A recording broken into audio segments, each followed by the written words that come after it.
Hello বন্ধুরা, আজকে আমি তোমাদের সঙ্গে আমার একটা রান্নার রেসিপি শেয়ার করতে এলাম। আমি কিভাবে একদম ঝরঝরে ফ্রাইড রাইস রান্না করি সেটাই তোমাদের সঙ্গে আজকে আমি শেয়ার করতে এলাম। তো চলো দেখে নেওয়া যাক।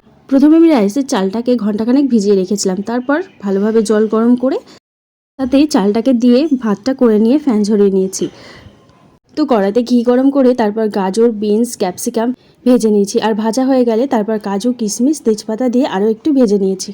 তারপর ওই ভাতটার মধ্যে একে একে দিয়ে দিয়েছি ওই সবজি ভাজাটা, তারপর ঘি, গরম মশলা গুঁড়ো, চিনি গুঁড়ো, সমস্ত কিছু, নুন পরিমাণ মতন, সমস্ত কিছু পরিমাণ মতন দিয়ে ভালো করে একটা খুন্তির সাহায্যে মিক্সড করে নিতে হবে।